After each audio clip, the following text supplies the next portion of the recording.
Well, Hey. go figure it out. After talking about Black Hat for the past 2 months, excited to be here, and I run into a lot of people that I know, Sean as well, but I kick him out today. He's not part of the conversation because there is enough to talk about here and enough to be excited here at Black Hat 2025, because I ran into Deidre, which is someone I've known for, I don't know now, 12 years at least. Yeah. And we haven't seen each other in a while. Too long. So that's the beauty of these events, is to find out what is going on in the industry, to find out what is going on in the future, because we talk about the future a lot, but also to reconnect. So It's so good to see you, and I know you brought a friend. I did. You. A friend that I met at a conference. There you go. That's how it goes. That's how it Yes, goes. good to see you. Sometimes, and sometimes just a chat in the corridor or at the booth or whomever, you speak a lot to as well, sessions. Yeah. But then you start talking, somebody has a need, somebody has a solution, and we start working together. Yeah. So quickly, before we go to him, a little bit about yourself. Yeah. And then, Sure. Yeah. Well, you hit the nail on the head. It's 11 years to CyberSN this September. Started in the talent matching business for the first 8 years, cyber taxonomy, job matching, and then that really brought us super close to the major vulnerability we have, which is the risk of our workforce, our retention issues, our burnout issues, our capability gap issues, our career planning, issues. And so 3 years ago, CyberSN started a workforce risk management practice. And that's actually, Carraig and I met having a discussion at RSA, 2 years ago. 2 RSAs ago. Yes, and so the last 3 years, that practice has blossomed into extreme value, and it's getting the word out, is happening as we speak. Yeah, I love it. And in this industry, if there is something that we know is the change, is the only constant, and it's fast change. Yes. So even to find the right people to work with is not an easy task. Yeah, that alone is not easy. Knowing what your cyber capabilities are and your gaps are is not easy, especially as people come and go, and how do you keep up with it? Even if you know it today, how do you know it tomorrow when people are coming and going? So there's a lot on the people side that we just, as a community, haven't been focusing on, and so it feels really good to not only be focusing on it, but to have a Fortune 200 CISO, now CEO, not only embrace the service and the software program, have success. It feels good in a day and age where not a lot of positive stuff is around. Yeah, we need that kind of positivity. Yes. So, a little bit about yourself. I know you come all the way from Kansas City, which is a beautiful place. And this relationship that you developed. Sure, originally, my first part of my career, I started off in the intelligence world, working with people, doing human intelligence, where people were the core construct. And that really followed me into the cybersecurity industry as I built teams for different organizations, with government, startups, enterprise. The one core concept, and in fact, we were just talking earlier today, one of the big themes I've even heard here from some of the different leaders this week, if you get the people right, everything else comes together so much easier, right? But unfortunately, until you see the value of what it looks like to get people right, you don't necessarily understand that value, right? And so I was 2 years ago when we met at RSA, we were sitting there talking about people and the value of people, and she was talking about what they do with the workforce risk management. And what was your joke about me using Excel spreadsheets? I was I do. You're like, I'm all set. I'm covered. I know how to do that. I do it really well. I come from. You told me your whole story. I had a whole story. And then I was like, so show me how you visualize and the data you use. And that's when we went deeper. It's tough. Where Excel spreadsheets, old data, lots of time of your time to get that right. And so that's where our relationship started, and then of course we geek out on this all the time because we both have had tremendous success of building workforces that are successful. Beyond that, to be able to help him, who's already focused on people, Right. Do it that's where I even wanted better. to go, actually. Yes. Because some people, they have a problem. I mean, we all have a problem, but sometimes we don't see the problem that we have. Yeah. And you need that advisor that Yeah. kind of can see things from the third party perspective, the third eye perspective. You, from what I understand, you were already on a mission to say, I gotta find the solution for finding better people. To be honest, I thought I already had a solution. Yeah. I thought I was already ahead of the curve. Oh, okay. Right? Yeah. I was already meeting with my people. I was already doing specific surveys to track happiness and belonging in these things, because I wanted to make sure that we caught issues early, right? That we were tracking our team, because again, you get your team right, you can do anything. What I didn't realize is what I was missing.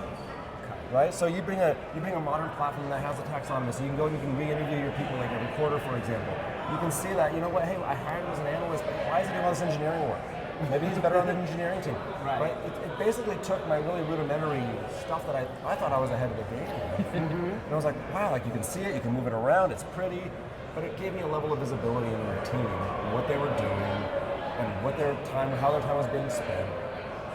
At a quantitative level almost, there's no way for me to replicate. Yeah, I love Yeah. that. And But you mentioned the taxonomy. Yeah. I remember years ago that you're like, Yeah. I'm working on something pretty cool. Yeah, we launched that our second year. Yeah. And it's the reason why we've been able to do talent matching with Right. 5 people and you hire somebody. I mean, nobody has that. Right. You actually used us for staffing after we finished the workforce risk management. I remember the team filled your role within weeks. It was open for months and months. So that business line is heavily reliant on the taxonomy, and so is this business line, which is, as what Carraig was saying, is that, you know, the job description of our talent is old within weeks and within months from the day it's first created, if it was even created correctly at all. That's a big one. That's a big one too. And so we have, as a community, been making strategic planning for security, for budgets, and all of this off of poor job descriptions and titles. And so just seeing your people as how they're being utilized today and being able to keep that updated in itself is game-changing to strategy.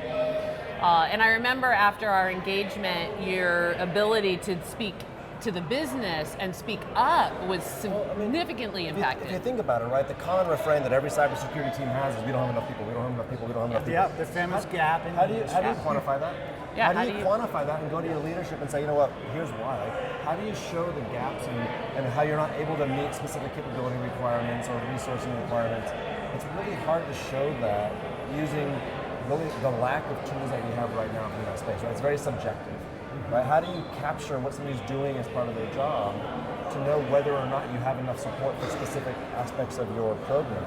Yeah. Right now, it's really, really hard to do that. The cool part about the platform when we brought it in is you weren't able just to see that by the people. Like, you can see the whole org chart from people. It's pretty, it was great, see what they're doing, lots of value. You can also just flip it, right? And you can see that same org chart from the capabilities perspective. Okay, so here's all the capabilities we need. How are they staffed? What are we missing?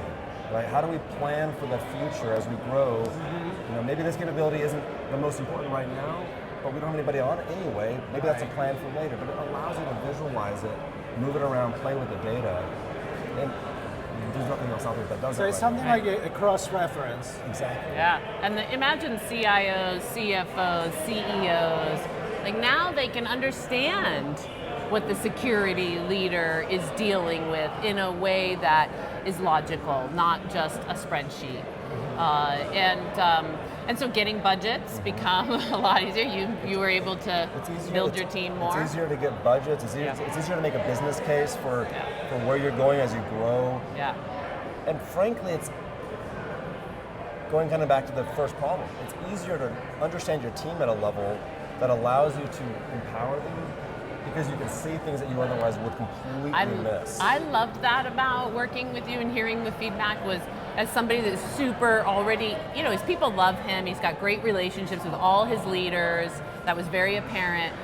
I remember you saying, wow, I didn't think the happiness survey would give me anything. It's not a survey as a digital survey, but it's a part of the conversation is when we're engaging each team member after we build how they're being utilized by their employer. It's then like, well, how do you like how you're being utilized? And with that information, you can really map in a better way and career plan with them. And I remember you being like, wow, I didn't expect to get much out of that portion of the service. About that, yeah.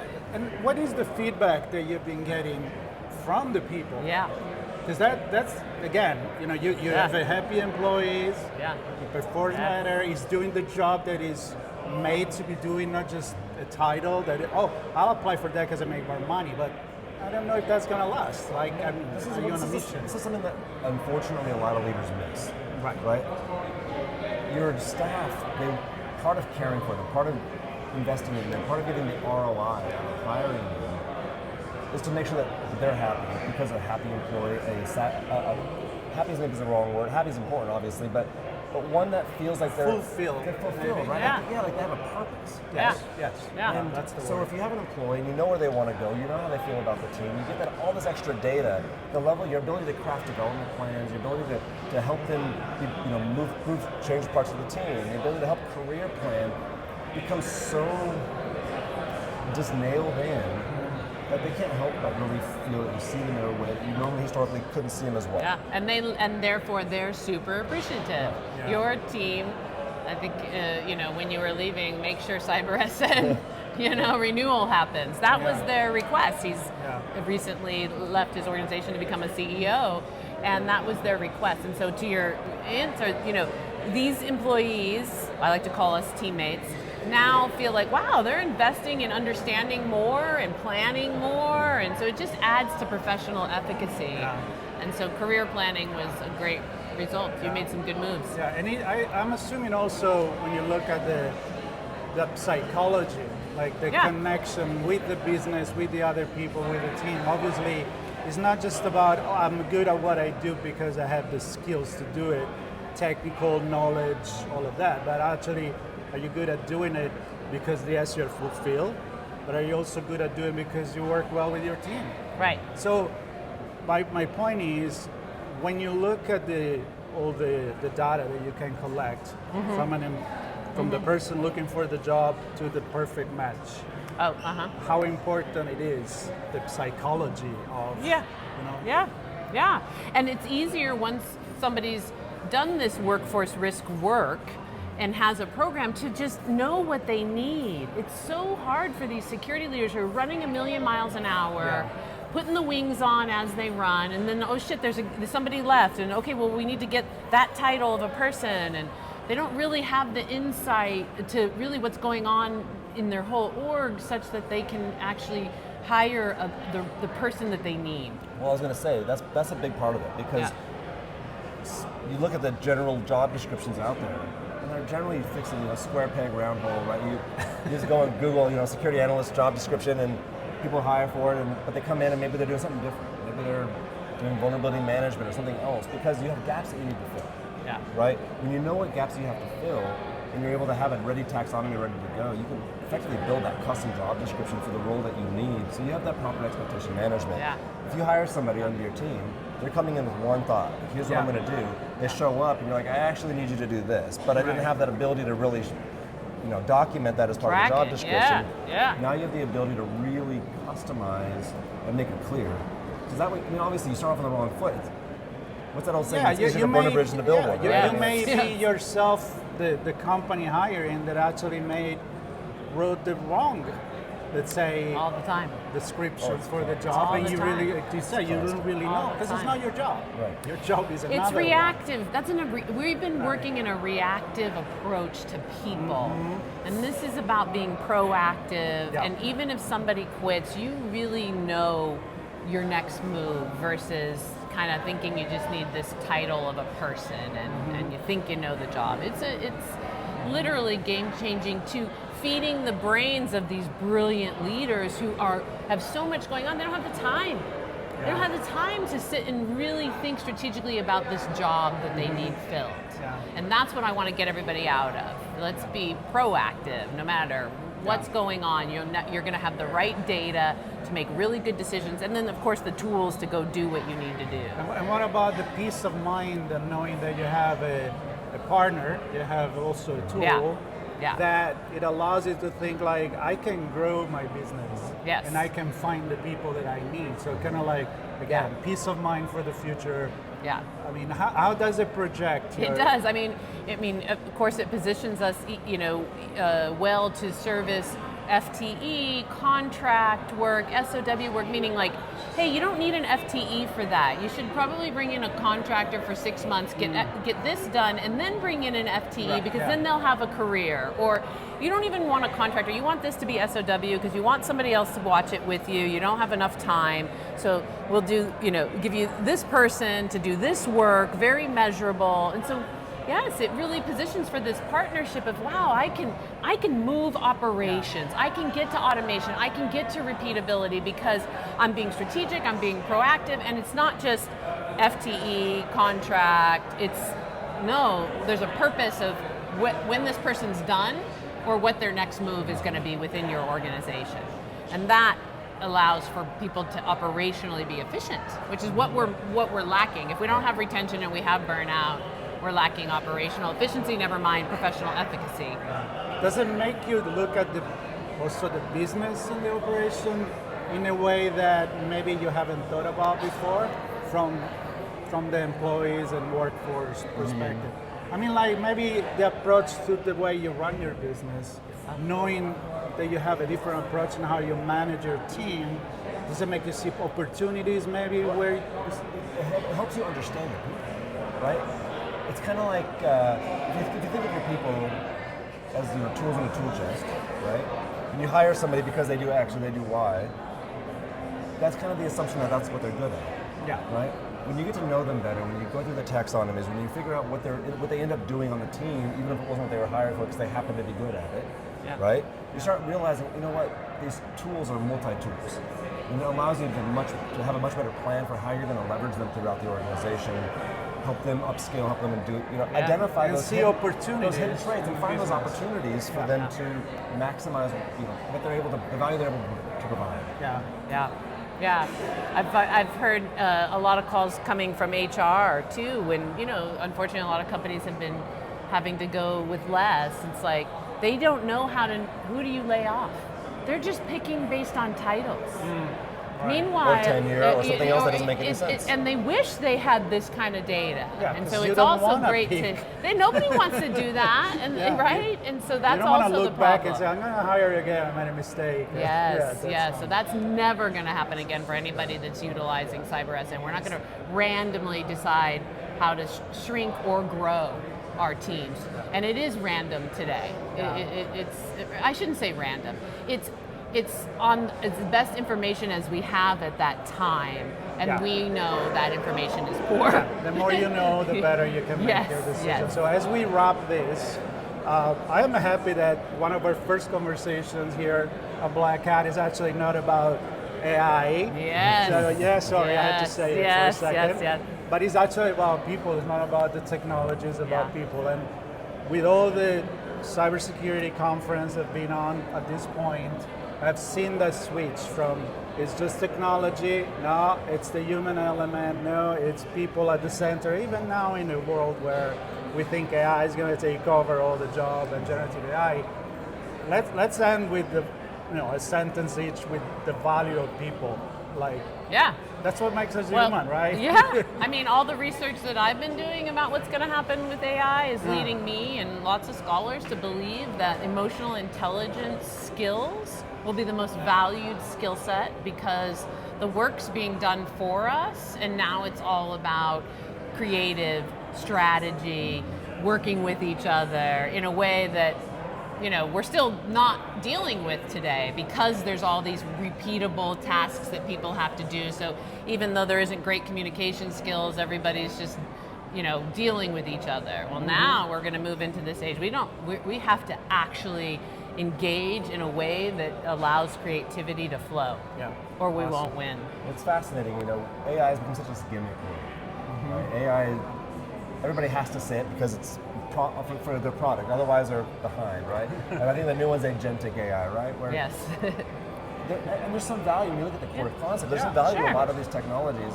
They're totally misused, in my opinion. But the core concept is really they're all just statistical models of existing information, right? They're not creative. They're not thinking outside the box. They're not identifying new ways to do things. they're really finding, looking at the history of the knowledge that they have in their database to figure out, okay, based on this knowledge, what can I replicate for this particular answer? Yeah. Yeah. And so, what I'm excited about is, you're seeing some companies that are saying replace the human. You're seeing other companies that I think take maybe a smarter approach long term, and it's really more how do we empower the human, Yes. Empower, right? yes. Yeah. How do we, I think bionic humans or bionic this or bionic that has kind of become a term that I've seen a few companies using here now.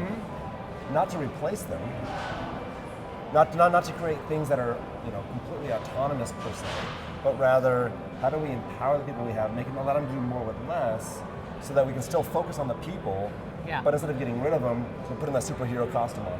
Yeah. Yeah. I just wrote an article not too long ago about Asimov, when he was talking about the merging of the human with the robot or the AI, and it's this is what we use as technology. I think is part of our evolution, Yeah. and hopefully not regression, right? I mean, I think there's a lot of things that are going to happen to employment that are not going to make any of us feel good. Yeah. And yet, at the end of the day, that is just another argument for how people have to be able to thinking about people in everything we're doing, because a lot of IP is at risk, and certainly it's going to be a while before there's any creative thinking with AI. Yeah, for sure. I hope so. I hope believe forever, it. but I think it'll come. All right, well, it was great to seeing you and chatting and to get to meet you. Thank you for your time. Great conversation. Good to It's see you. just the and Sean. beginning, so we're going to do a lot more. Stay tuned with us on ITSP Magazine covering Black Hat 2025 right here in Las Vegas. Take care, everybody. Bye. Awesome.